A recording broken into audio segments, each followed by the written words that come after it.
Bonjour à tous et bienvenue dans cette nouvelle vidéo de déballage de Pâques. Aujourd'hui, la tisseuse du cosmos, le 6e et dernier pack du cycle, j'ai déjà oublié le nom, du cycle Les Dévoreurs de Rêves. Alors c'est un pack qui est sorti il y a des mois, je sais plus quand exactement. Et j'ai beaucoup traîné pour la vidéo. Alors petit rajout, j'allais dire de fin d'enregistrement. Je ne sais pas pourquoi, mais mon logiciel Simple Screen Recorder n'a pas enregistré correctement la vidéo. Pour ne pas avoir à refaire un enregistrement d'1h30, j'ai donc fait comme je le faisais avant, prendre les copies d'écran des pages d'ArkhamDB que j'ai commentées. Vous avez une succession d'images fixes, et ce qui fait que quand vous regarderez cette vidéo, il y a des moments, vous aurez l'impression que je montre quelque chose que je ne montre pas, tout simplement parce que j'ai commenté en partant du principe que c'était une vidéo, donc il y a des moments où j'ai surligné du texte ou avec le curseur j'ai montré une chose ou une autre, et comme j'ai dû me rabattre sur des images fixes, ça n'apparaît plus. Voilà, c'est un peu embêtant, mais l'important c'est que j'ai récupéré l'audio. Alors, carte gardien, la première c'est quiétude spirituelle, un soutien de niveau 5, alors dernier pack de cycle, ça veut dire carte chère en expérience, comme d'habitude, donc soutien de niveau 5 qui coûte 3, un icône de volonté, ça occupe un emplacement d'arcane, ça a le trait rituel, c'est une carte myriade et ça a action rapide, défaussez un exemplaire de quiétude spirituelle de votre main, soignez tous les dégâts et toutes les horreurs de cet exemplaire de quiétude spirituelle. Allez, on va commencer par voir chez les gardiens les cartes qui occupent les emplacements d'arcane. Il y en a très peu. Il y a en plus Rempart de chair dans le pack de Nathaniel Cho qui permet d'annuler des dégâts et des horreurs infligées pendant les attaques. Il y a Rituel de sanctification dans la boîte La Conspiration d'Innsmouth qui, pour résumer, permet de réduire le coût des cartes qu'on joue. Et en plus de ça, il y a la lame enchantée de niveau 0 qui occupe un emplacement de main et un emplacement d'arcane, et la lame enchantée de niveau 3 qui occupe les mêmes emplacements. Alors quiétude spirituelle, on peut lui mettre dessus 3 dégâts, 3 horreurs, alors le troisième de chaque va vaincre la carte, ce qui bien évidemment fait penser à détermination exemplaire. Voilà, ça coûte 3, ça peut prendre 3 dégâts, et une raison de lutter, ça coûte 3, ça peut subir 3 horreurs. Alors, détermination exemplaire et une raison de lutter ont tous les deux l'avantage qu'on peut leur mettre dessus les dégâts ou les horreurs infligés aux autres investigateurs dans le lieu. Donc, on donne aux gardiens un rôle d'absorption de dégâts ou d'horreurs pour la table. Là, quiétude spirituelle, non, c'est seulement les dégâts et les horreurs que le gardien devrait subir, il peut les mettre sur cette carte. Alors, dès qu'il y a une carte sur laquelle on peut mettre des dégâts, moi, immédiatement, je pense à Mark Harrigan. Mark Harrigan rappelle, c'est un investigateur gardien, très bon combattant, et il a une réaction, après qu'au moins un dégât ait été placé sur une carte que vous contrôlez, piochez une carte, limite une fois par phase. Mark Harrigan, je vais pas montrer la carte pour économiser du temps, mais en gros, quand il a aussi comme carte signature Sophie, qui est une carte double face, et quand il a 5 dégâts sur lui ou plus, on retourne Sophie et il perd 1 à chacune de ses caractéristiques, ce qui est bien évidemment embêtant, et il perd la capacité à s'infliger des dégâts directs pour booster de 2 une de ses compétences. Donc Mark Harrigan, on lui colle des dégâts directs pour booster ses caractéristiques, ses compétences. Du coup, quand on n'a pas besoin de lui augmenter ses compétences, on veut pouvoir mettre les dégâts ailleurs, et en plus de ça, chaque fois qu'une de ces cartes subit un dégât, on pioche une carte, donc il peut piocher très vite, mais il faut avoir un endroit où mettre les dégâts. Là, sur quiétude spirituelle, vous mettez 2 dégâts, alors à 2 phases différentes, ça fait piocher 2 cartes à Mark Harrigan, il pioche très vite, au bout d'un moment il se retrouve avec un exemplaire de quiétude spirituelle en main, il défausse cet exemplaire, il soigne l'exemplaire qu'il y a en jeu. Autre remarque, la faiblesse de Mark Harrigan, qui s'appelle Traumatisme de guerre, elle dit « Pour chaque lot de 2 dégâts sur Mark Harrigan, infligez-lui une horreur. » Moi quand je le joue, pendant plus de la moitié de la partie, il y a 4 dégâts sur lui, et je les soigne au fur et à mesure que je les lui inflige. Donc quand il pioche sa faiblesse, il se prend 2 horreurs. Un échec automatique sur reste pourrissant, ça peut le vaincre. Du coup, les 3 de santé mentale, de quiétude spirituelle, ça va aussi, pareil, absorber un maximum d'horreur que jusqu'à présent je mettais sur les flics en patrouille. Donc voilà, très bonne carte dans un deck Mark Harrigan.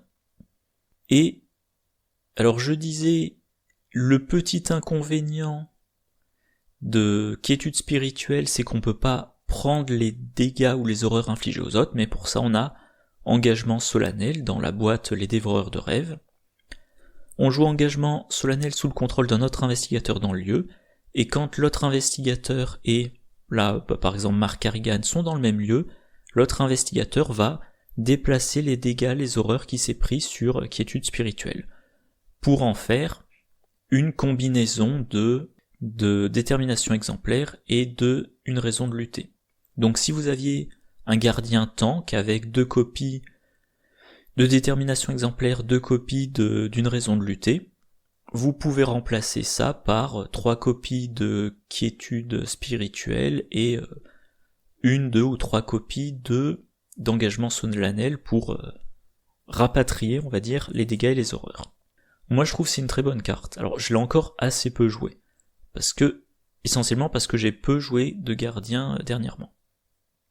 Alors, comme c'est une carte myriade, c'est la seule carte gardien du pack. Les chercheurs, ils ont Abigail Foreman, un soutien qui est de niveau 4, qui coûte 3, qui occupe un emplacement d'allié, qui a les traits allié et miskatonique. Action rapide, attachez un soutien livre de votre zone de jeu à Abigail Foreman ou échangez un soutien livre de votre zone de jeu avec un soutien attaché à elle. Le soutien attaché à Abigail Foreman n'occupe pas d'emplacement de main, limite de 1 soutien attaché.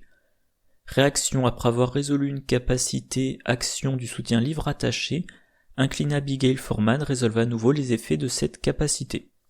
Donc elle double l'effet de l'action d'un livre. Alors les soutiens livres. Ah oui, désormais, depuis la sortie de la conspiration d'Innsmouth, on a un livre en gardien. Sans surprise, la grande majorité des livres sont en chercheur. Depuis le pack Stella Clark, on a un livre survivant, et on a des livres mystiques. Et si je regarde tout ce qui est neutre, c'est soit des faiblesses, soit des cartes de scénario. Alors, quelques exemples de livres intéressants. L'encyclopédie. Alors là j'ai montré la version de niveau 2, mais c'est aussi, la remarque est aussi valable pour la version de niveau 1, de niveau 0 pardon. Donc un soutien qui occupe un emplacement de main, qui est niveau 2, qui coûte 2. Action, inclinez l'encyclopédie, choisissez un investigateur dans votre lieu, cet investigateur gagne plus 2 à une compétence de votre choix jusqu'à la fin de la phase. Si l'encyclopédie est attachée à Abigail, eh bien, tout simplement, pour une action, vous lui donnez plus 2, puis vous lui redonnez plus 2. Donc un plus 4 à un investigateur pour une compétence jusqu'à la fin de la phase.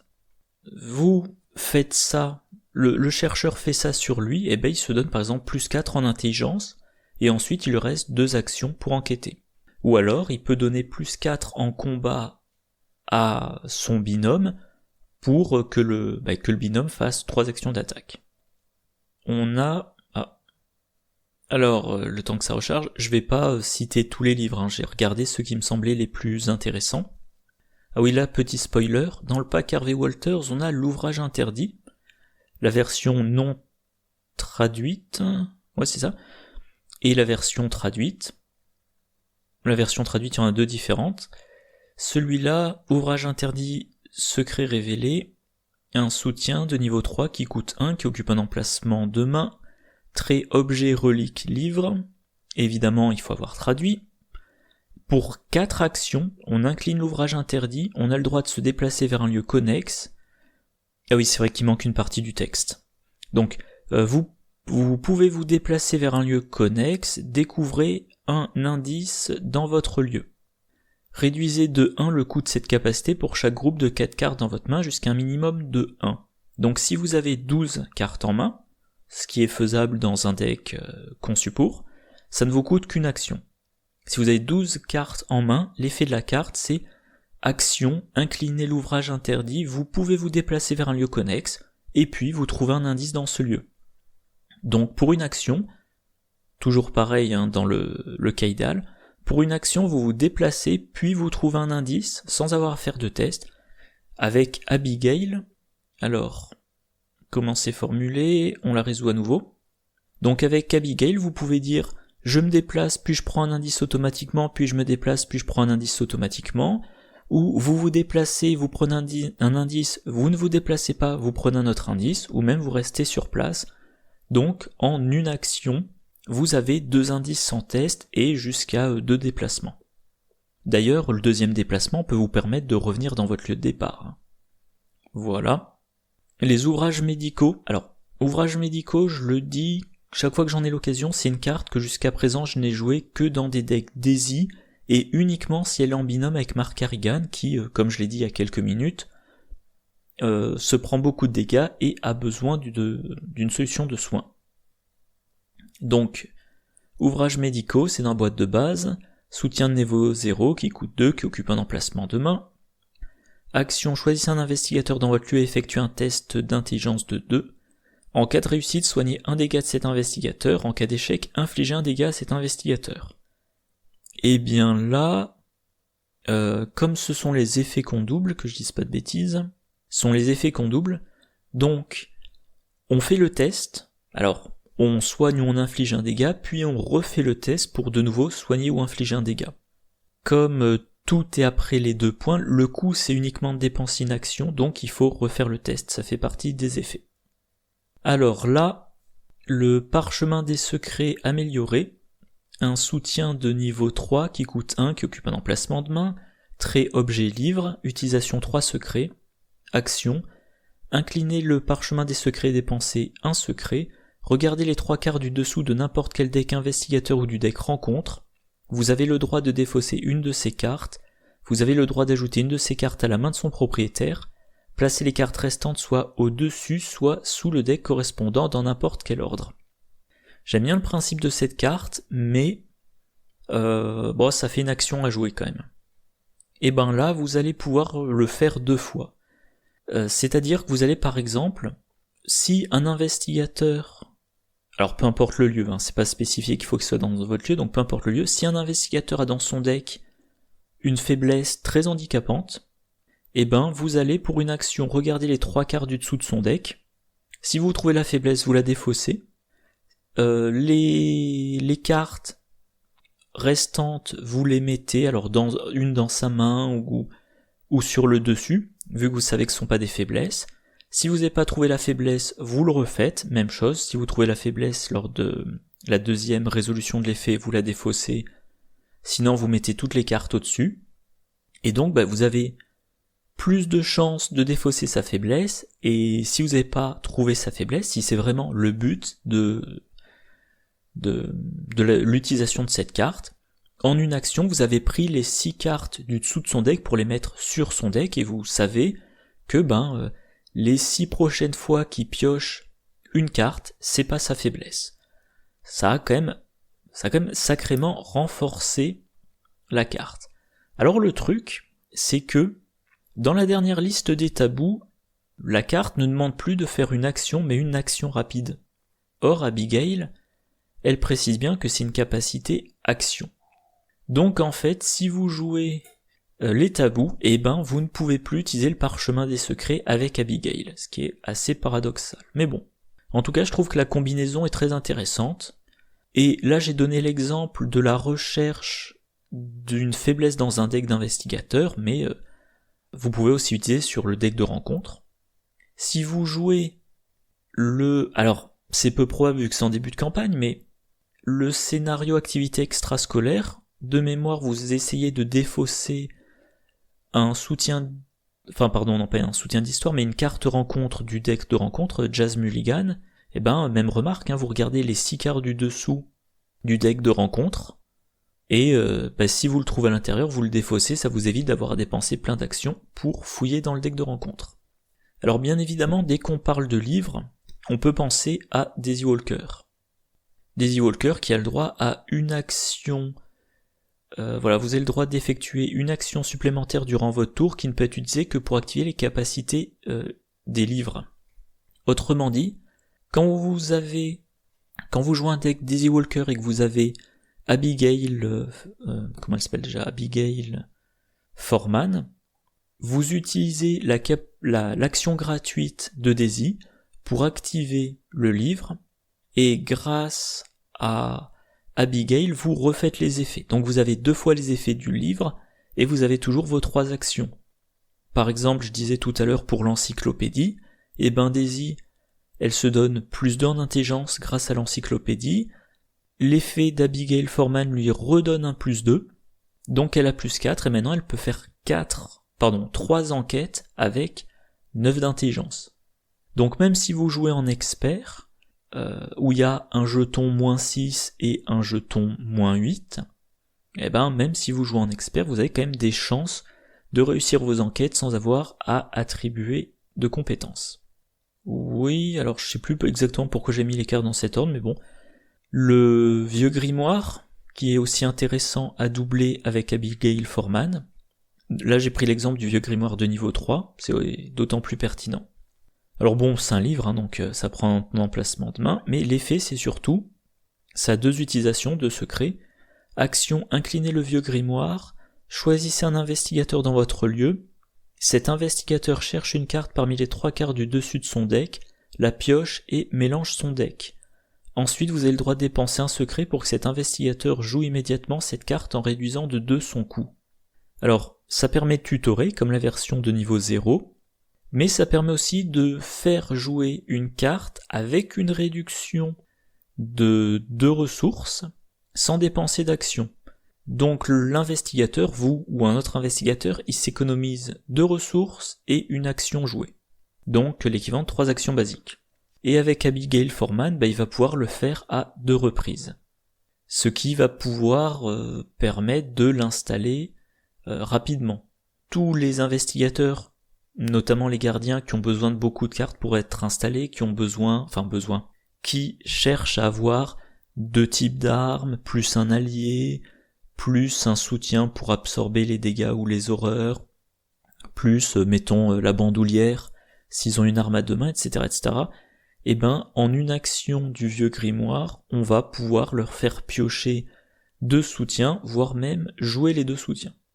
Évidemment, quand on parle du vieux grimoire, on pense à Mandy Thompson, qui probablement dans son deck aura plein de cartes avec un effet, si vous... je sais plus comment ça s'appelle... les effets recherche. Si vous trouvez cette carte pendant que vous faites une recherche dans votre deck, il se passe tel truc.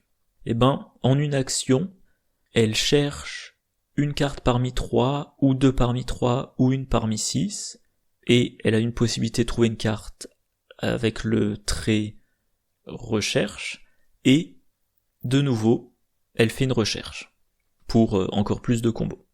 Voilà, donc une carte très bien. Alors encore une fois, les cartes de ce pack, j'ai dit il est sorti il y a longtemps, mais... Alors, je l'ai pas eu immédiatement à sa sortie, si je me souviens bien, et comme j'ai joué d'autres types de decks, comme j'ai beaucoup joué les packs investigateurs sortis, j'ai au final assez peu joué les cartes qui sont dedans. Alors en chercheur, par contre, on a une autre carte, l'œil de la vérité, une compétence de niveau 5, qui a 4 icônes libres, beaucoup, c'est quasiment un record, trait, sort et entraîné. Si ce test de compétence est requis par une traîtrise et qu'il est réussi, ajoutez cette traîtrise à la pile de victoire et attachez-lui l'œil de la vérité. Tant que l'œil de la vérité est attaché, il confère ses icônes de compétence à tout test requis par des exemplaires de la traîtrise attachée. Alors concrètement, j'allais dire si on regarde la carte du haut vers le bas, 4 icônes libres c'est génial. C'est un plus 4, Plus 4 à n'importe quel test.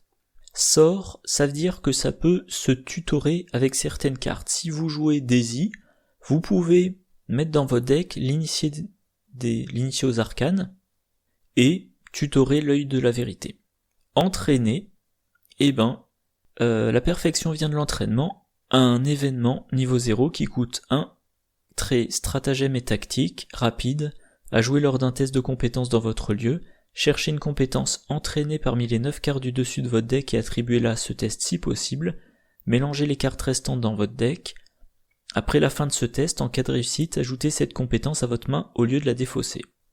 Donc un test, peu importe lequel, si vous savez que vous avez de bonnes chances d'avoir l'œil de la vérité parmi les 9 cartes du dessus de votre deck, vous jouez la perfection vient de l'entraînement, vous cherchez l'œil de la vérité, vous le trouvez, vous l'attribuez au test, vous avez un +4 au test. Si vous réussissez le test, vous mettez cette carte dans la main et vous pourrez attribuer ces 4 icônes à un autre test. Voilà. Qu'est-ce qu'il y a d'autre? Alors, si ce test de compétence est requis par une traîtrise et qu'il est réussi, ça il me semble... Alors, ça, l'utilisation va être un petit peu difficile parce que, déjà, il faut connaître les traîtrises qu'il y a dans le scénario. Si vous jouez une campagne pour la première fois, alors, quand vous dépensez 5 XP pour cette compétence, il est possible que vous ayez vu un certain nombre de sets de rencontres et que vous commenciez à savoir ce qu'il y a dedans, mais ça va être intéressant surtout quand vous connaissez bien la campagne, que vous savez quelles sont les cartes traîtrises qui posent problème et qui reviennent souvent. Moi je pense notamment à la campagne Le Cercle Brisé, parce qu'il y a beaucoup de cartes traîtrises qui demandent de faire des tests. Alors soit quand on la révèle, soit on la met dans sa zone de menace et à chaque tour on fait un test. Les sets de rencontres ont souvent 2 ou 3 exemplaires d'une même traîtrise, et il y a même des sets qui contiennent des traîtrises avec un effet du style. Alors il y en a, je dirais de tête, il y en a 3 différentes sur l'ensemble de la campagne, mais il y a on va dire une triplette de cartes traîtrises qui revient, et l'effet c'est, quand on révèle, on doit faire un test de compétence. Si on rate le test, on met la carte en jeu, à côté de l'acte. Si on rate largement, la carte gagne renfort. Et quand on a mis en jeu les 3 exemplaires, ça a un effet très problématique. Et comme dans le cercle brisé, il y a beaucoup d'effets de défausse du deck de rencontre, les cartes, elles tournent, et on peut les voir apparaître encore et encore. Et ben là, si sur le premier exemplaire, vous jouez l'œil de la vérité, déjà vous avez +4 pour le test. Si c'est réussi, cette carte-là, vous la mettez dans la pile de victoire. Cette carte-là, vous la mettez dans la pile de victoire, donc déjà, vous ne pourrez pas avoir les 3 exemplaires en jeu. Chaque fois qu'il y a un autre exemplaire qui sort, vous faites le test avec +4, donc moins de risque d'avoir l'effet renfort. Et la certitude que, vu que la triplette ne sera pas en jeu, vous n'aurez pas l'effet, je crois que de mémoire, c'est 3 horreurs pour tous les investigateurs. Voilà. Alors, la perfection vient de l'entraînement, évidemment, si vous jouez ça dans un deck Mandy Thompson, vous pouvez chercher parmi 12 cartes au lieu de chercher parmi 9, donc plus de chances de l'attribuer. Mais aussi, avec Mandy Thompson, si vous êtes bien sûr de votre coup, vous pouvez choisir 2 cibles. Vous pouvez, si vous avez 2 copies de l'œil de la vérité dans votre deck, si vous êtes certain qui sont parmi les 9 premières cartes de votre deck, par exemple parce qu'il reste plus que 9 cartes dans votre deck, vous pouvez, c'est un peu un coup de poker, mais vous pouvez dire, j'utilise la perfection vient de l'entraînement, je cherche 2 compétences entraînées parmi 9, vous trouvez les 2 copies de l'œil de la vérité, vous les attribuez au test, vous avez +8, donc toutes les chances de réussir, et si vous réussissez, vous mettez les 2 exemplaires dans votre main. Voilà, mais on n'est jamais à l'abri de l'échec automatique. Autre utilisation de la carte dans un deck Amanda Sharp. Alors Amanda Sharp, c'est la chercheuse de la boîte La Conspiration d'Innsmouth. Je vais aller vite, elle a 2 à chaque compétence, ce qui est peu, mais un effet forcé. Au début de la phase d'investigation, piochez une carte, défaussez la carte située sous Amanda Sharp, choisissez une carte de votre main et placez-la sous Amanda Sharp. Réaction. Au début d'un test de compétences que vous effectuez, attribuez au test la carte située sous amende à Sharp si possible, ne la défaussez pas quand le test se termine. Signe des anciens plus 0, pour ce test vous avez le droit de doubler le nombre d'icônes de compétences de la carte située sous amende à Sharp. Donc, dans son deck, l'œil de la vérité, ça va lui donner plus 4 à chacun de ses tests pendant jusqu'au début de la prochaine phase d'investigation. Donc au début de votre phase d'investigation, vous mettez l'œil de la vérité sous amende à Sharp. Pendant la phase d'investigation, elle a plus 4 à chacune de ses compétences. Un test à faire à la fin de la phase d'investigation du type paralysé par la peur, elle a encore plus 4. Phase des ennemis, si elle a des tests à faire, elle a encore plus 4. Phase de mythe suivante, elle a encore plus 4. Et début de la phase d'investigation, elle défausse la carte. Voilà. Donc 5 XP, mais 1 plus 4 sur 2, 3, 4, voire 5 tests. Voilà. Alors, carte truand. Dans le pack, là où le destin attend, on avait Joé le rat vigile de niveau 0, soutien qui coûte 4, qui occupe un emplacement d'allié, qui a les traits allié et criminel, 3 points de vie, 2 points de santé mentale, action rapide, dépensez une ressource, choisissez un soutien objet dans votre main et jouez-le, en payant son coût. Donc, au lieu d'effectuer une action jouée, on dépense une ressource et on met un soutien qui a le trait objet depuis la main. Ça économise des actions, et ça évite de se prendre des attaques d'opportunité si on joue une arme parce qu'on est engagé avec un ennemi. Bon, personnellement je l'ai jamais joué, et j'ai jamais jusqu'à récemment, j'ai jamais entendu des gens dire qu'ils l'a joué. Mais bon, comme je suis pas en contact avec beaucoup de joueurs, c'est pas forcément très significatif. Là dans le pack, on a la version de niveau 3. Alors déjà elle coûte 2 ressources de moins, ce qui fait un gros changement. Et il y a un autre effet. Action rapide, défausser un soutien objet en jeu, gagner 2 ressources. Donc on a toujours l'effet de mettre en jeu des objets sans avoir à dépenser sans avoir à dépenser d'action, mais en dépensant une ressource. Et en plus, on a une option de gain de ressources. Alors, bien évidemment, la défausse d'un objet, moi, ça me fait en premier penser aux objets qui ont une limite d'utilisation. On les met en jeu, on les utilise, et quand ils ont plus d'utilisation possible, on les défausse parce qu'on peut plus rien en faire. Donc là, voilà la liste de tous les objets qui ont utilisation dans leur texte. On a des soutiens gardiens, notamment des armes. En chercheur, ça va être plutôt des secrets, je dirais. Voilà, des cartes qui ont des secrets. En survivant, Comte de Grimm, c'est des secrets, des ringers, des munitions, vieux fusil de chasse munitions, tronçonneuse, c'est des provisions, vieux porte-clés, des clés, le whisky, des provisions. En truand, pareil, des munitions, pour le courage liquide, des provisions, ou des charges, voilà. Enfin bref, il y a un certain nombre d'objets. Et ce que j'ai noté, c'est notamment, alors comme d'habitude, c'est pas exhaustif, mais on peut par exemple penser à la pipe. Utilisation 3 provisions, action rapide, dépenser une provision, incliner la pipe et subissez un dégât, soigner une horreur. Il y a pas mal de truands qui sont légers sur la santé mentale, on met dans leur deck une pipe, on leur soigne des horreurs en leur infligeant des dégâts. Quand il n'y a plus de provisions, on défausse la pipe, on récupère 2 ressources. La lampe torche, je vais pas la détailler, on fait 3 enquêtes, et quand il n'y a plus de provisions, on la défausse, et on récupère 2 ressources, ce qui est le coût de la carte. On peut, évidemment, comme on va défausser des objets, penser à la carte récup. Récup de niveau 0 ou récup de niveau 2, selon les decks. Récup de niveau 0, ça dit, réaction, après que vous avez réussi à enquêter avec une différence de 2 ou plus, inclinez récup, choisissez une carte objet dans votre pile de défausse et ajoutez-la à votre main. Donc vous jouez un objet, potentiellement en tant qu'action rapide, mais dans ce cas-là pour une ressource de plus, vous l'utilisez, quand vous avez fini de l'utiliser, vous le défaussez pour prendre des ressources, et quand vous réussissez largement une enquête, de 2, vous le reprenez en main. La version niveau 2 de récup vous permet de le jouer en payant son coût. Donc avec récup de niveau 2, le soutien est en jeu, vous avez fini de l'utiliser, vous le défaussez, vous faites une enquête et vous le rejouez directement.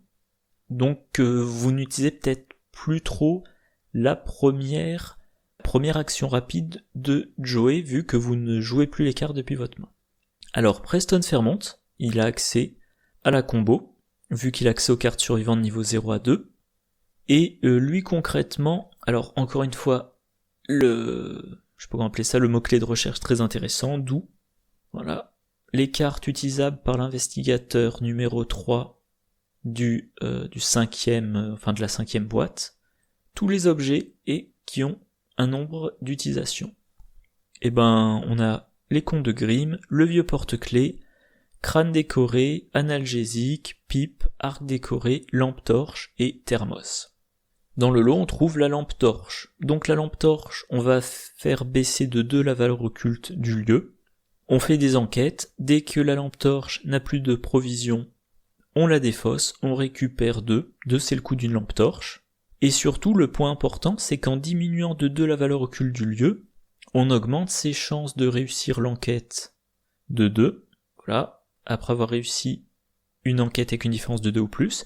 Donc on augmente les chances de déclencher récup. Si on arrive à déclencher récup, qu'est-ce qu'on récupère dans la défausse ? Une lampe torche qui coûte 2. Donc si vous arrivez à avoir en jeu Joey le rat vigile de niveau 3, récup idéalement de niveau 2, mais avec le niveau 0 ça marche aussi, et une lampe torche, et que à côté de ça vous avez une lampe torche dans votre défausse, vous utilisez la lampe torche. Dès que vous réussissez de 2 ou plus, vous jouez l'autre lampe torche depuis votre défausse, et dès que vous avez épuisé une lampe torche, vous la défaussez grâce à Joey, et ça vous donne les 2 ressources qui vous permettront de remettre en jeu une lampe torche.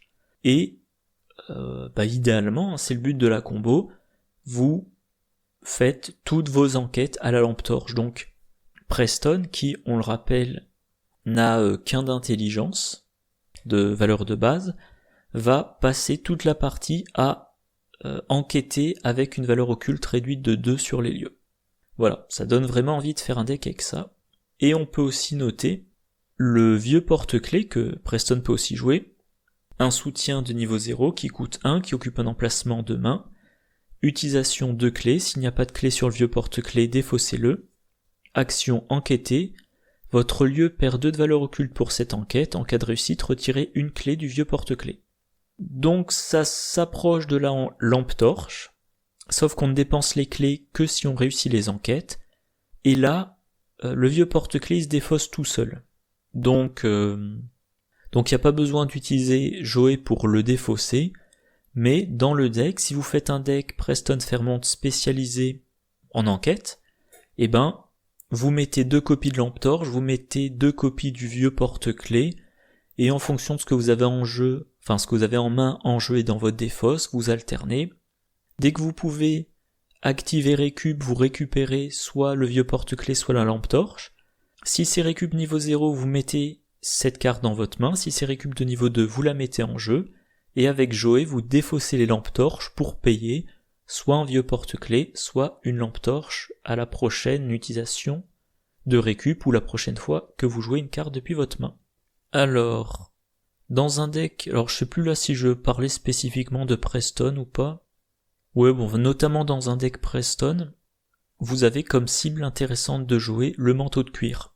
Alors le manteau de cuir, vous pouvez lui infliger, il peut encaisser 2 dégâts, donc ça protège votre investigateur. Avec récup, vous pouvez le reprendre depuis votre défausse, mais surtout, un petit truc assez intéressant, encore une fois, c'est jouable par Preston. Le manteau de cuir de niveau 1, il peut encaisser 4 dégâts, mais le problème c'est quand il est vaincu par des dégâts, on le bannit. Sauf si, quand il ne lui reste plus qu'un point de vie, vous le défaussez avec Joey. Dans ce cas-là, vous récupérez 2 ressources, voilà, vous le défaussez.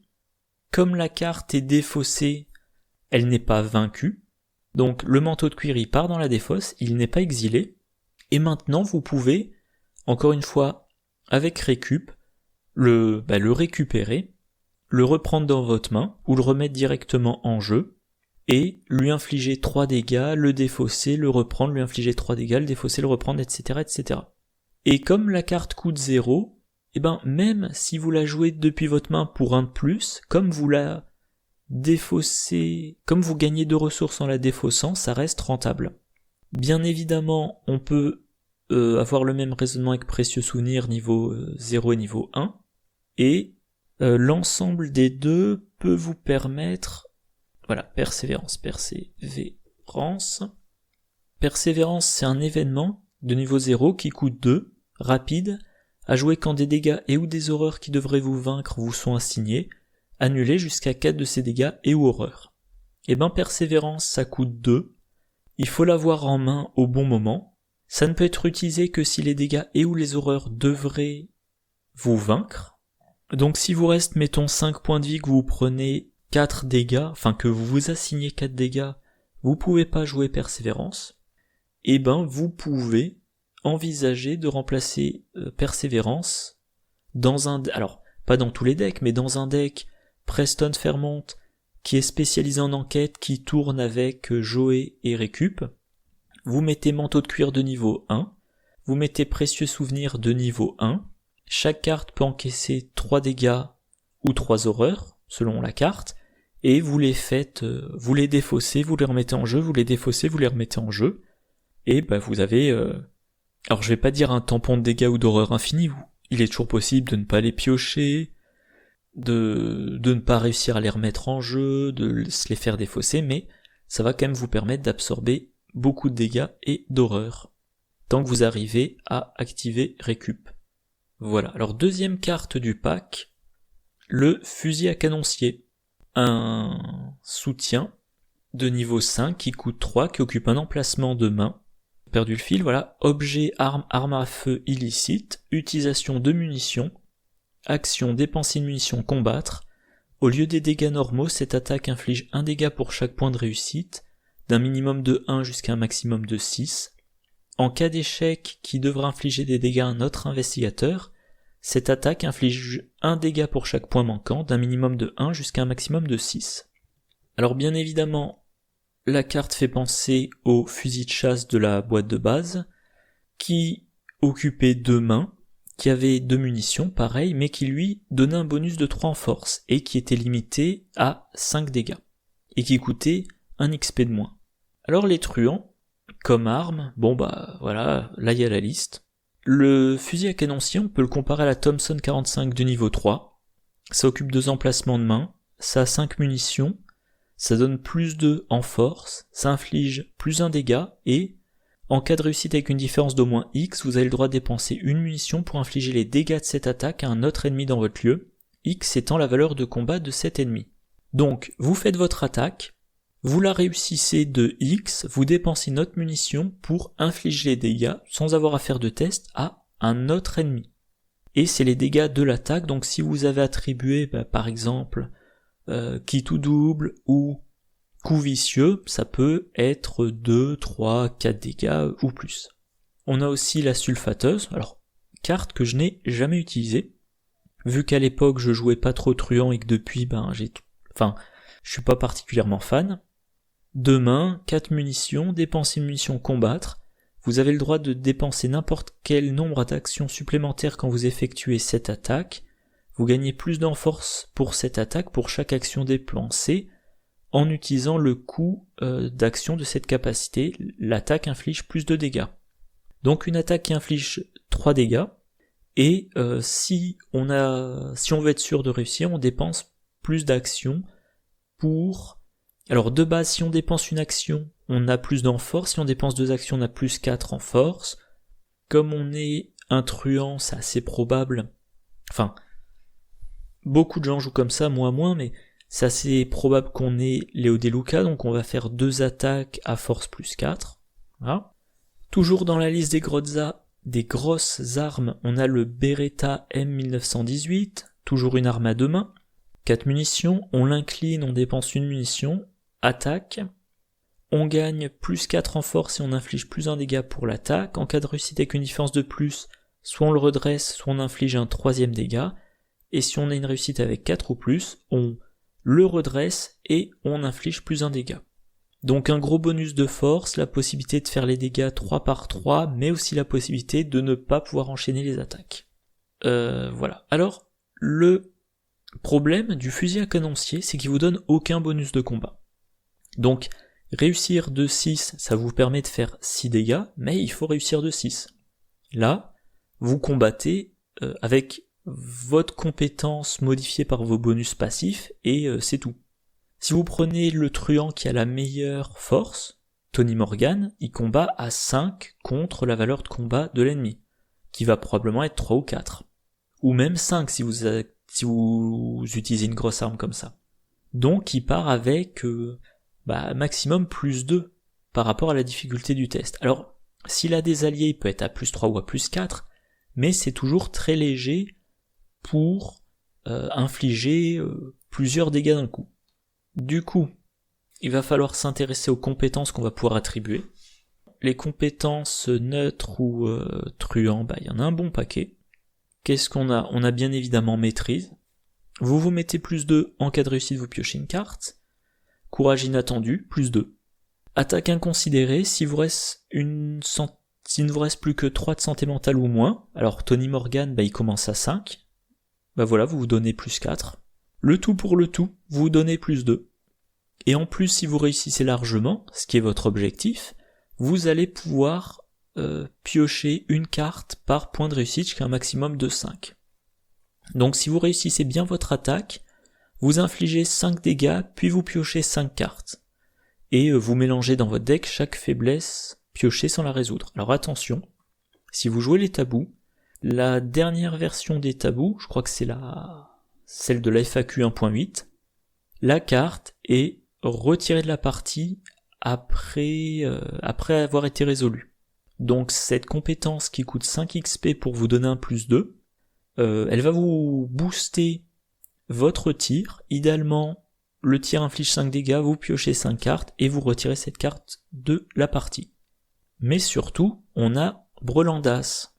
Compétence de niveau 1, un icône libre, chance entraînée, myriade. Si vous attribuez 3 exemplaires de Brelandas à un test de compétence, ce test réussit automatiquement, ne révélez pas de pion KO de la réserve du KO. Ensuite, piochez 3 cartes et gagnez 3 ressources, maximum d'une fois par test. Et dans la FAQ, il y a une précision sur le fait qu'on pioche pas de jetons. Mais concrètement, je reviens sur Tony Morgan, qui est quand même le meilleur truand de combat, pour le moment. Il a 5 de force. Probablement, vous avez un allié en jeu qui le booste, par exemple. Actuellement, il y a Lonnie Ritter et Delilah O'Rourke. Donc il est à 6. Si vous attribuez Brelandas, les 3, vous lui attribuez encore un plus 3, donc il est à 9. Et vous êtes sûr de réussir votre test, et vous ne piochez pas de pion du chaos. Donc en fait, vous êtes à 9 contre la difficulté. Si l'ennemi a 4 de combat, 9 contre 4, vous avez réussi de 5. Et ensuite, il y a l'effet de Brelandas, vous piochez 3 cartes, et vous gagnez 3 ressources. Voilà. Pour la grosse attaque du scénario, 1 XP pour les 3 copies de Brelandas, 5 XP pour le fusil à canoncier, et la garantie d'avoir le fusil à son plein potentiel ou quasiment. C'est-à-dire lui faire 5 dégâts, voire 6 dégâts. Sachant que si vous prenez Tony Morgan et que vous le spécialisez en combat, il est assez probable que vous soyez en duo. Donc 6 dégâts, ça correspond à 3 dégâts par investigateur. Bon, un boss de fin de scénario ou de fin de campagne, il peut avoir, 5 points de vie par investigateur, voire... le plus que j'ai vu jusqu'à présent, c'est 10. Si ma mémoire est bonne. 10 par investigateur. Donc là, vous faites 3, mais sur une seule action. Alors une compétence, bien évidemment, à mentionner, notamment après avoir mentionné Brelandas, c'est quitte ou double. Vous vous donnez un plus 1, bon ok, c'est anecdotique. Vous doublez la difficulté du test, ok, mais en cas de réussite, vous résolvez 2 fois les effets induits par la réussite du test. Avec Brelandas, pardon pour le téléphone, avec Brelandas, vous réussissez. Donc, pas de risque de rater. Vous avez quand même doublé la difficulté. Ça change pas. Donc votre ennemi, il a 4 de combat. Vous avez 5. Vous avez un allié qui vous donne 1, ça fait 6. Brelandas, ça vous fait passer à 9. Qui tout double, ça vous fait passer à 10, mais ça fait passer la difficulté de 4 à 8. Donc là, vous seriez dans le cas d'une réussite seulement de 2. Et ben, vous attribuez encore une carte compétence où vous vous boostez avec, je crois que c'est coup dur, ou n'importe où relation influente, enfin un petit quelque chose, de sorte à être à réussir. Si vous réussissez de 3 dégâts x 2, ça fait 6. Si vous réussissez de 6, 6 x 2, ça fait 12 dégâts en une attaque. Voilà, donc c'est monstrueux. Par contre, sans grande surprise, la carte est tellement puissante que sur la dernière liste des tabous, qui tout double est interdit. Si vous jouez la liste des tabous à jour, vous n'avez plus le droit de jouer qui tout double. Et en parlant de liste des tabous, tour de passe-passe. Voilà, tour de passe-passe, c'est un événement truand. Rapide à jouer uniquement lors de votre tour, mettez en jeu un soutien objet de votre main. Et à la fin de votre tour, si ce soutien est toujours en jeu, renvoyez-le dans votre main. Avant l'existence des tabous, cette carte-là, elle pouvait permettre de mettre les armes à 2 mains en jeu, de les utiliser 3, 4 ou 5 fois grâce aux actions bonus des truands, puis de les récupérer en main, et ensuite de pouvoir les rejouer avec toutes leurs munitions. Donc sur la première liste des tabous de mémoire, ça avait été changé à un soutien objet qui n'occupe qu'un emplacement de main, pour empêcher de faire tour de passe-passe sur la sulfateuse par exemple. Et la dernière version de la liste des tabous, c'est un soutien objet de niveau 0 à 3, donc on peut plus le faire sur le fusil à canoncier. Mais en tout cas, pour résumer, que je retrouve ça, voilà, le fusil à canoncier dans un deck Tony Morgan que vous jouez en méga test. Alors, méga test, je veux dire réussite large, réussite par 2 ou plus, ou par 3 ou plus, ça en fait une arme très efficace. Et comme ça prend qu'une main, vous n'êtes pas gêné par l'impossibilité pour Tony Morgan de jouer la bandoulière. Carte mystique, parce que mine de rien, je parle longuement. Voilà, quasiment 1 heure que je parle, et j'ai toujours pas fini. Alors, l'œil de l'esprit, c'est un soutien de niveau 2, qui coûte 3, qui occupe 2 emplacements d'arcane. Très rituel. Ah oui, icône de volonté. J'ai tendance à pas dire les icônes, sauf pour les compétences, parce que je trouve qu'on est à un stade du jeu, s'il n'y a pas 2 icônes identiques, c'est négligeable. 2 icônes identiques, ça peut me convaincre de mettre la carte en me disant si je l'utilise pas pour son effet principal, ça sera toujours attribuable à un test, mais il faut vraiment maintenant qu'il y ait 3 icônes identiques ou 2 icônes identiques et un icône libre pour que je m'enthousiasme pour les icônes sur autre chose qu'une carte compétence. Voilà, donc je disais trait rituel, myriade, utilisation 3 secrets, réaction, quand vous devriez effectuer un test d'intelligence, de combat ou d'agilité, de force ou d'agilité, dépensez un secret, effectuez un test de volonté à la place. Action rapide, défaussez un exemplaire de l'œil de l'esprit de votre main, placez 2 secrets sur cet exemplaire de l'œil de l'esprit. Alors, c'est une carte qui est assez paradoxale en mystique parce que ça prend les 2 emplacements d'arcane, or en général les mystiques, ils utilisent leurs emplacements d'arcane pour les sorts. Les cartes qui occupent 2 emplacements d'arcane, actuellement il y a que ça.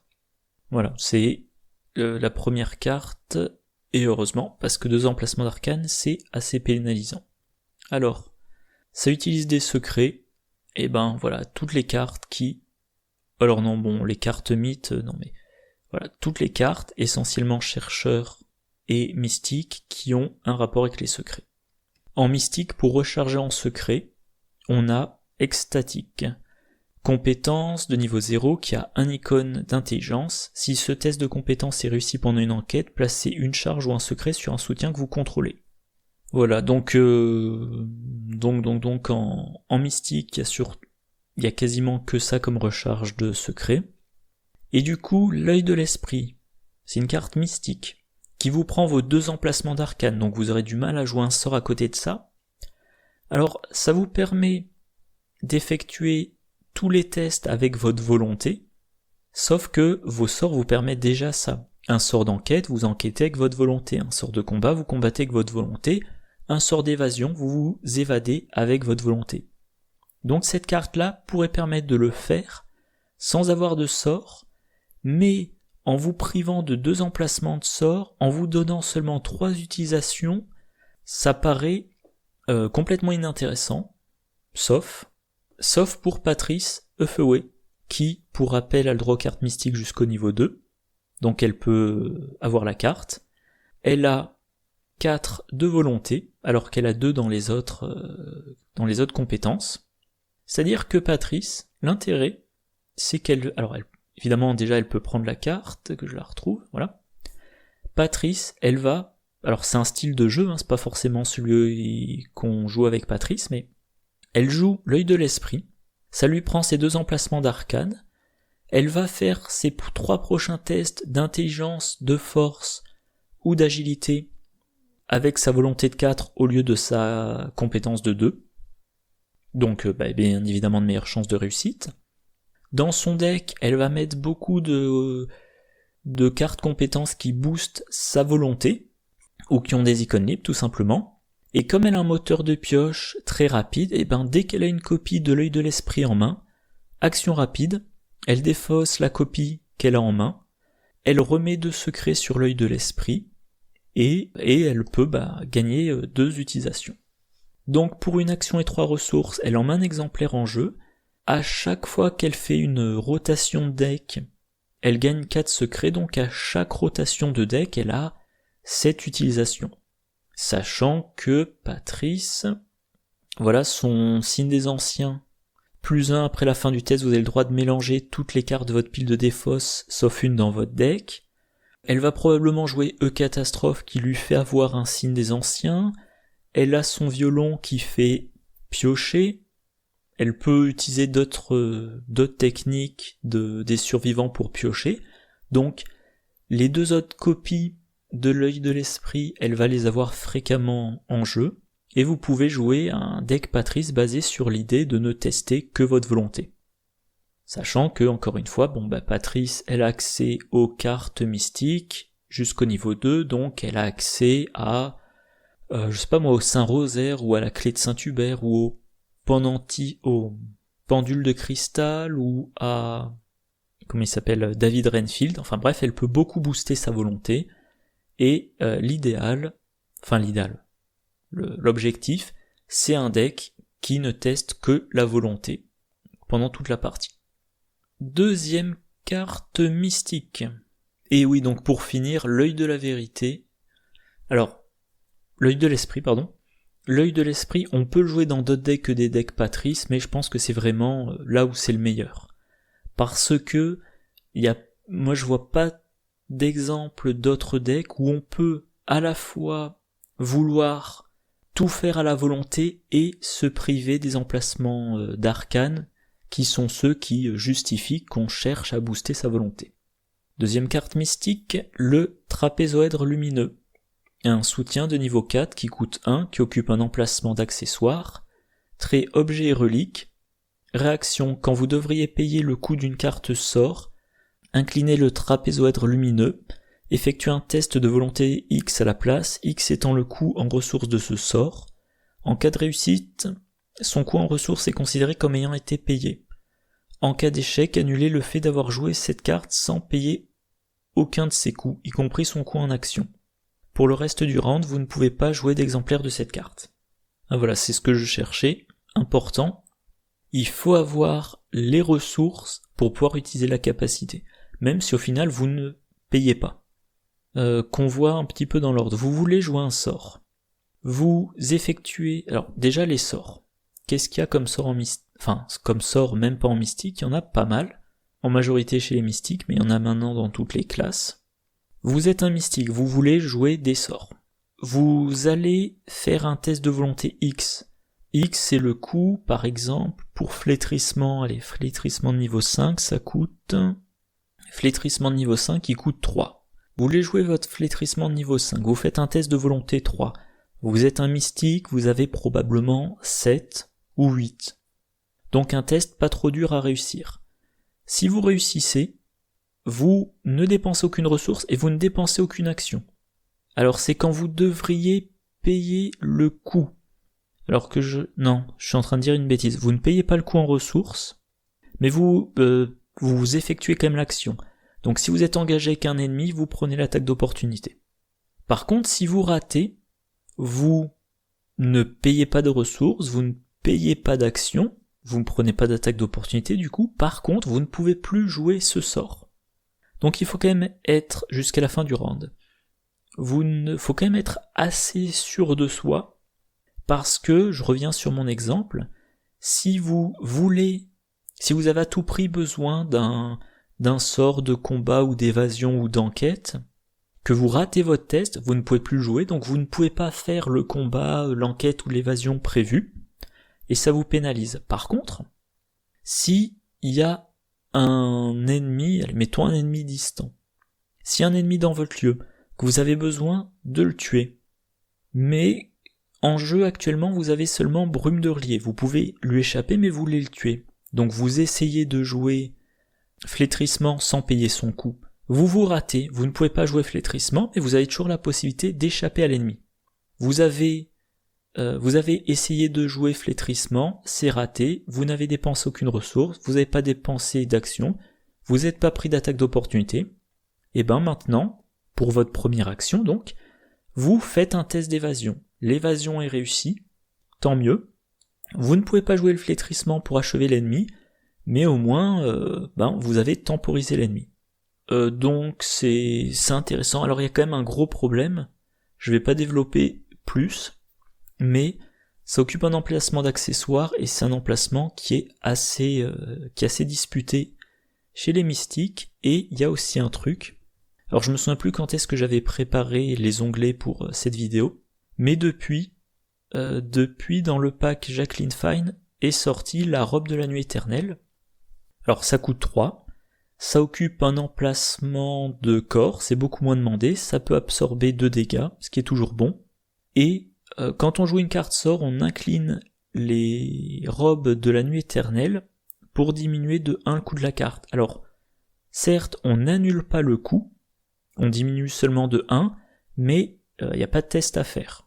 Et si on joue la version de niveau 2, ça ne coûte plus que 2, et en plus de la réduction de coût, on ne se prend pas d'attaque d'opportunité.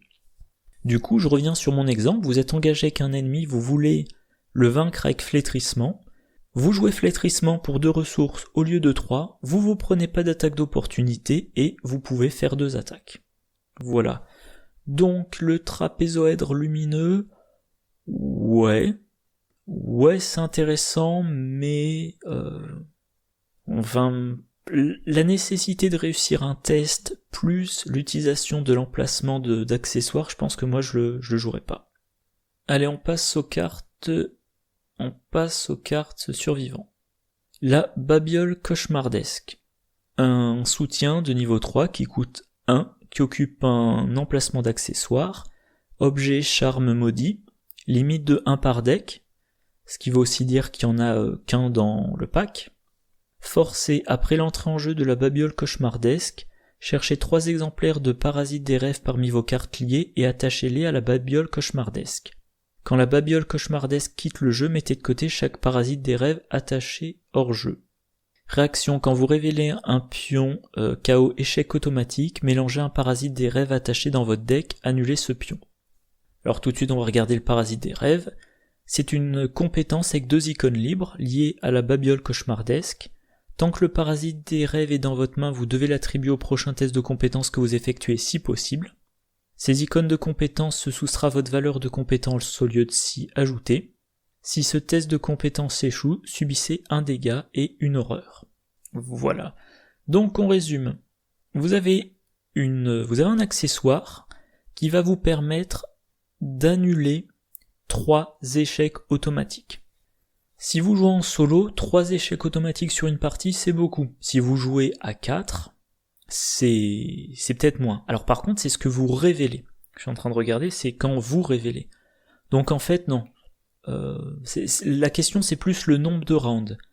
3 échecs automatiques, sachant que statistiquement, on pioche un échec automatique tous les 15 tests. La babiole va vous couvrir 45 tests. 45 tests, moi je considère qu'on fait 2 à 3 tests par round. Donc on est sur du 15 à, allez, on va dire 15-20 rounds. Donc ça vous couvre pour toute la partie, normalement, à moins que vous ayez peu de chance.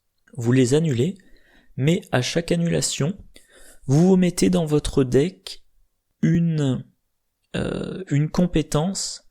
Tant que vous avez la carte en main, vous devez l'attribuer. Par contre, une fois que c'est attribué, une fois que le test est résolu, c'est défaussé. Donc quand vous avez ça en main, vous savez qu'à votre prochain test, vous avez -2. Mais seulement pour le prochain. Et si le test échoue, vous prenez un dégât et une horreur.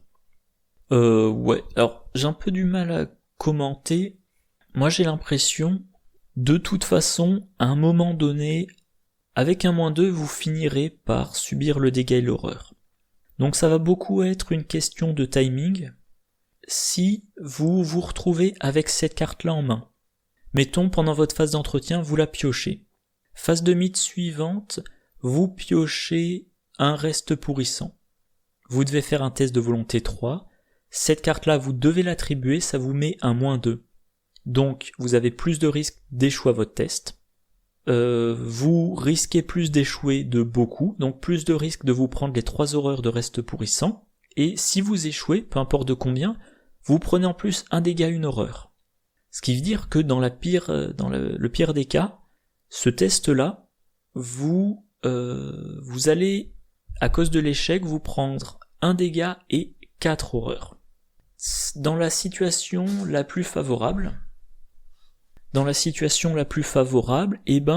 vous avez vieux porte-clés ou lampe torche, vous êtes dans un lieu qui a une valeur occulte de 2, vous faites votre enquête, qui est un indice ou pas, vous diminuez la valeur occulte à 0, vous êtes obligé d'attribuer cette carte-là, ça diminue votre intelligence de 2, vous piochez le jeton, et comme vous avez réduit la valeur occulte à 0, à moins de piocher l'échec automatique, c'est réussi. Alors s'il n'y avait pas d'indice, vous ne gagnez rien, mais au moins vous êtes débarrassé de parasites des rêves, et comme vous n'avez pas échoué, vous vous êtes rien pris. Donc c'est dur à juger parce que ça dépendra beaucoup du timing. Et là, qu'est-ce que j'avais mis comme carte? Comparaison, coup de chance. Oui voilà, si vous avez coup de chance en main, quand vous devez attribuer le parasite des rêves, vous attribuez aussi coup de chance, vous révélez le pion, et si vous devriez échouer, vous bannissez coup de chance, enfin si vous devriez échouer et que le pion révélé n'est pas un échec automatique, vous bannissez coup de chance pour ne pas rater et donc ne pas subir le dégât et l'horreur de parasite des rêves. Mais bon, bannir une carte de niveau 2 pour éviter l'effet de parasite des rêves, ça paraît cher payé. Voilà. Alors quand même, je disais, être protégé de l'échec automatique pour 15-20 tests, ça semble quand même très bon. Et j'en parlais plus tôt dans cette vidéo, si vous êtes en binôme avec un chercheur qui utilise Abigail Forman et le parchemin des secrets de niveau 3, vous pouvez demander au chercheur de regarder les cartes du dessous de votre deck et essayer de vous défausser votre parasite des rêves. Pour avoir l'avantage de la babiole, sans avoir l'inconvénient du parasite des rêves. Et un truc que j'ai pas spécifié, mais la réaction, mélanger un parasite des rêves attaché dans le deck, ça fait partie du coup. Donc une fois que vous avez mélangé les 3 dans votre deck, vous pouvez plus utiliser la babiole. Autre chose, quand elle quitte le jeu, on met de côté les parasites des rêves attachés à elle. Si vous avez mélangé les 3 parasites des rêves dans le deck, vous pouvez pas vous dire je vais faire quitter le jeu à la babiole pour m'en débarrasser. Non, une fois que vous les avez utilisés, ils restent dans votre deck, puis ils partent dans votre défausse. Si vous remélangez votre deck, ils reviennent dans votre deck. Si vous remélangez votre défausse pour reconstituer votre deck, plutôt, ils reviennent dans votre deck. Voilà. Donc une carte, à mon avis, qu'on ne joue pas avec Patrice, parce qu'elle remélange tellement souvent sa défausse dans son deck que elle subirait beaucoup trop, et mon téléphone qui sonne encore. Voilà. Et voilà, bon, je pense pas que ça soit nécessaire d'entrer plus dans les détails. Alors une carte dont j'ai déjà beaucoup parlé dans cette vidéo. Dans la boîte de base, on avait récup de niveau 0, soutien qui coûtait 1, trait talent, réaction, après que vous avez réussi à enquêter avec une différence de 2 ou plus, inclinez récup, choisissez une carte objet dans votre pile de défausse et ajoutez-la à votre main. Dans ce pack, on a la version de niveau 2, un icône d'intelligence de plus, le même effet, sauf que la carte objet, soit on la met dans sa main, soit on la joue en payant son coût. Et j'en ai déjà parlé longuement, donc pour le cas où vous auriez pas regardé la vidéo dans son intégralité, j'ai parlé de beaucoup de combos avec Joël le Ravigile de niveau 3, mais si on considère uniquement récup de niveau 2 séparément, on peut penser à manteau de cuir. Vous mettez un deuxième dégât sur manteau de cuir, la carte est vaincue, part dans la défausse, dès que vous réussissez une enquête avec une différence de 2 ou plus, vous remettez en jeu le manteau de cuir pour 0, vu qu'il coûte 0. Même raisonnement avec précieux souvenir. Si on regarde les objets qui coûtent 0, on a glyphe archaïque non traduite, loupe de niveau 1, manteau de cuir niveau 0 ou niveau 1, précieux souvenir niveau 0 ou niveau 1, crâne décoré niveau 0 ou niveau 3, et brube occulte, c'est pas concerné. Une carte importante, alors, je me demande si c'est pas sur le forum que j'ai vu cette idée pour la première fois, je ne suis plus sûr. Moi j'ai un petit doute. Alors j'en avais parlé... à force de regarder et de faire des vidéos, j'ai un petit doute, mais dans ma vidéo combo numéro 1, je crois qu'il y en est question. Un objet qui coûte 1, pas 0, c'est le vieux porte-clés. Pareil, j'en ai parlé plus tôt dans cette vidéo, qu'un soutien objet qui occupe un emplacement de main, utilisation de clés s'il n'y a pas de clé sur le vieux porte-clés, défaussez-le, action enquêter, votre lieu perd 2 de valeur occulte pour cette enquête, en cas de réussite, retirez une clé du vieux porte-clés. Donc vous enquêtez avec le vieux porte-clés, vous diminuez de 2 la valeur occulte du lieu, ce qui augmente vos chances de réussite, ce qui augmente aussi vos chances de réussite avec une différence de 2 ou plus, et si vous réussissez avec une différence de 2 ou plus, vous remettez en jeu, depuis la défausse, un exemplaire de vieux porte-clés en payant 1. Donc avec récup de niveau 2 et vieux porte-clés, si tout se passe bien, vous pouvez faire toutes vos enquêtes ou presque en diminuant de 2 la valeur occulte du lieu. C'est jouable par Minty-Fan, vu qu'elle a accès aux cartes survivantes de niveau 0 à 2, elle a 4 d'intelligence de base. Si elle diminue la valeur occulte du lieu de 2, elle a quand même de bonnes chances de réussir avec une différence de 2 ou plus. Voilà. Donc 4 de base, elle diminue la valeur occulte du lieu de 2. Mettons qu'elle est dans un lieu qui a une valeur occulte de 3 ou 4, ça veut dire qu'elle fait son test à 4 contre 1 ou 4 contre 2. Comme c'est Minty-Fan, dans son deck elle aura perception pour se donner plus 2. Elle peut rajouter une icône libre sur perception, donc elle va enquêter à 7 contre 1 ou 7 contre 2, ce qui veut dire à 5 ou 6 au-dessus de la difficulté du lieu, et c'est vraiment une combo qu'on a envie de jouer en expert, et si je dis pas de bêtises, j'ai dû dans mes innombrables listes de decks prévoir, voilà c'est ça. Alors j'avais prévu de le faire en difficile, mais ça doit être ça, mine récupératrice. Alors mine récupératrice, voilà, en jouant les tabous, c'est pour ça que... peut-être pour ça que je me suis limité à difficile, pas expert.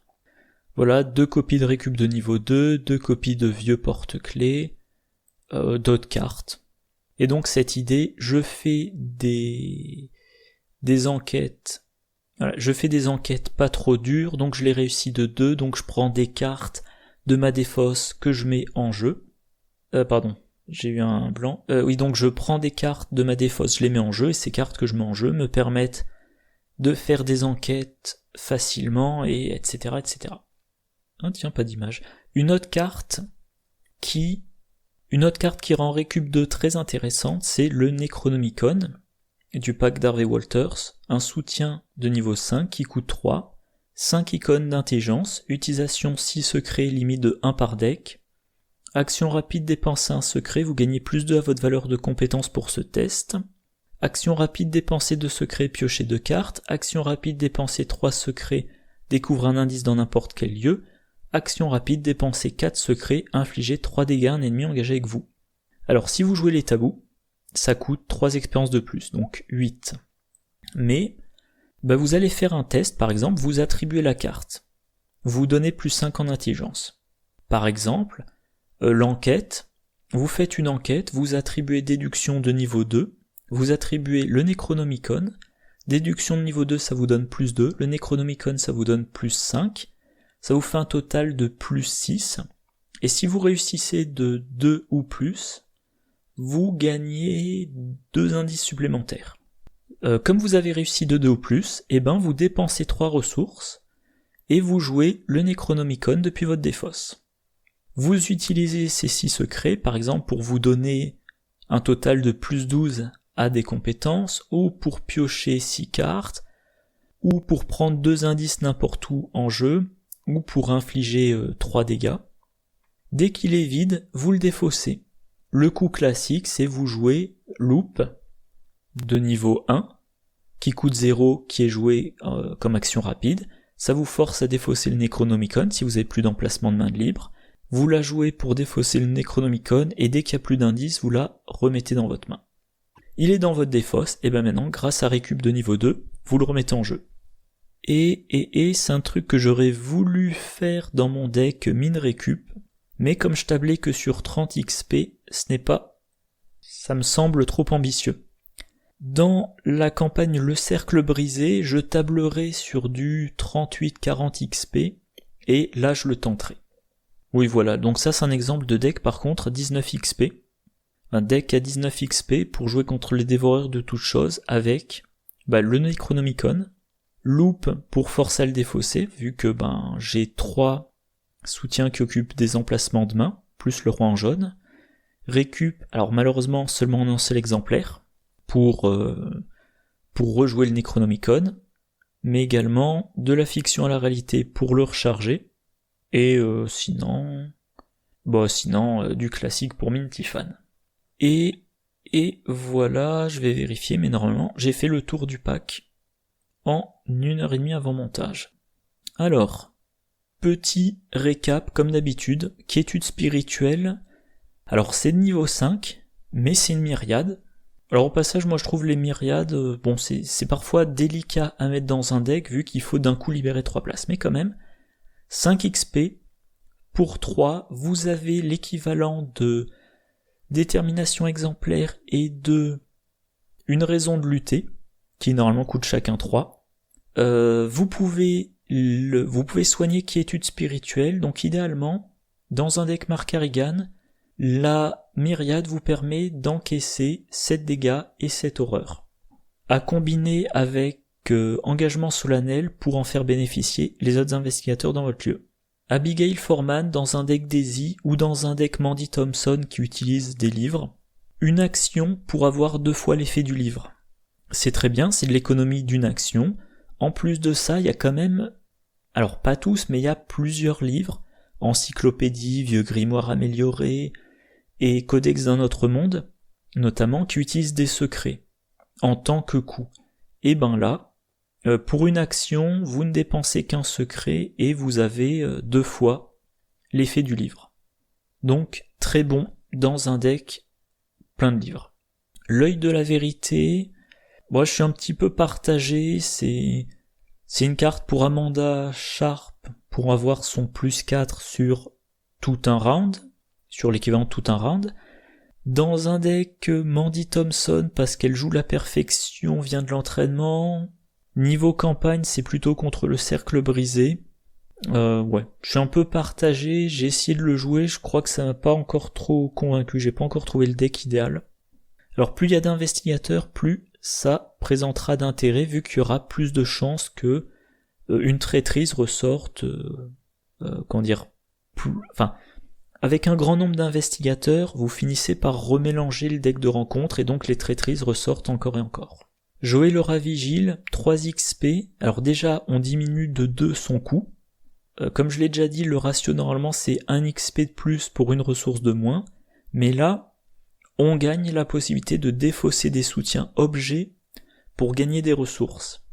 Déjà, ça recycle tous les objets qu'on ne peut plus utiliser ou qui nous intéressent plus, les armes sans munitions, les autres soutiens sans charge, sans secret, sans provision, et c'est une source de combo avec récup de niveau 0 ou niveau 2, donc c'est une carte pour Preston Fairmont. Et comme je l'ai détaillé dans la vidéo, notamment si vous jouez Preston Fairmont comme enquêteur. Ce qui me semble-t-il est une bonne chose pour Preston Fairmont vu l'existence de débrouillards, de rapports des services, de renseignements, de astuces, etc., etc. Voilà. Une très bonne carte pour un deck Preston Fairmont enquêteur. Fusil à canoncier, la possibilité d'infliger 6 dégâts en une attaque, seulement 2 munitions, mais si vous jouez dans un deck, ce que moi j'appelle les decks méga test, un deck qui booste beaucoup chaque test, soit avec plein de cartes compétences, une paire d'opportunistes, plus maîtrise, plus le tout pour le tout, soit un deck, on va dire friqué, avec relations influentes et flambeur par exemple, et voilà, vous boostez énormément un test, si vous jouez pas les tabous, vous y ajoutez qui tout double, et une attaque pour infliger 6 dégâts, voire même 12, grâce à qui tout double. Mais une carte que je n'ai mis que dans des decks Tony Morgan. L'œil de l'esprit, pour moi, c'est une carte à réserver, pour le moment, ça pourrait changer, une carte à réserver à Patrice Huffaway, si vous jouez dans l'optique de tout faire à la volonté. Voilà, y a pas grand chose à dire, À 3 reprises grâce à cette carte, plus 4 autres reprises grâce aux 2 autres copies que vous allez défausser pour la recharger, plus probablement extatique. Voilà, à chaque rotation de deck, vous faites, si je dis pas de bêtises, 9 tests avec votre volonté au lieu d'une autre compétence. Et vous avez orienté votre deck pour avoir une super volonté, donc vous avez de bonnes chances de réussir vos tests. Trapézoèdre lumineux, une fois par round, vous pouvez jouer un sort sans payer son coût à condition de réussir le test. Le fait que ça prenne l'emplacement d'accessoires et qu'il y ait eu la parution de Robe de la Nuit Éternelle fait que moi la carte ne m'intéresse pas. Babiole cauchemardesque, à moins que la partie soit très longue, ça vous affranchit de quasiment tous vos échecs automatiques. Il y aura juste une à 3 faiblesses mélangées dans votre deck qui vous poseront problème. Voilà. Si ça tombe au mauvais moment, ça peut être très gênant. Voilà, ça vous fait rater une attaque contre un ennemi qui avait riposte. Mais bon, dans ce cas-là, si vous êtes sûr de rater, faites une évasion. Vous ratez l'évasion, c'est moins grave. Si vous arrivez à ne pas subir trop de dégâts, des faiblesses, Parasite des rêves, c'est une excellente carte, mais il y a quand même une certaine dose de risque. Donc Parasite de rêve, c'est une carte liée, et Récup de niveau 2, je trouve que c'est une carte géniale, c'est vraiment un moteur à combo. Dans un deck Preston Fairmont, avec Joël le Ravigile de niveau 3, qui d'ailleurs est dans le même pack, dans un deck Minty Fan avec toutes les cartes que ça soit dans un deck Preston Fairmont ou dans un deck Minty Fan avec toutes les cartes qui diminuent la valeur occulte des lieux, et voilà, vous enquêtez, c'est pas trop dur, vous réussissez de 2, vous reprenez des cartes de votre défausse pour les remettre en jeu, et comme ça, toute la partie, si tout se passe bien sûr, toute la partie, vous enquêtez contre une difficulté de valeur occulte -2. Et voilà, donc un très bon pack. J'ai enfin fini le cycle du cercle brisé, et je suis pas mal en retard. Donc si on regarde, c'est pas le cycle cercle brisé, c'est les dévoreurs de rêves.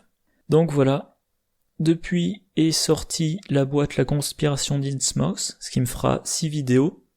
Les decks investigateurs, j'ai monté une des 5 vidéos, j'en ai tourné mais pas monté une deuxième et j'en ai encore 3 à faire.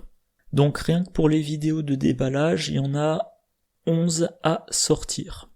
Alors le pack Into Deep en VF, je crois que c'est mouillé jusqu'au cou, il a été repoussé à décembre, donc dans à peu près un mois.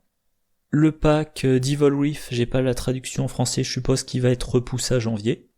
Comme prochaine vidéo, il y a aussi, si je trouve d'autres bonnes combos, je ferai une vidéo combo numéro 2, mais cette semaine j'ai rien trouvé d'intéressant.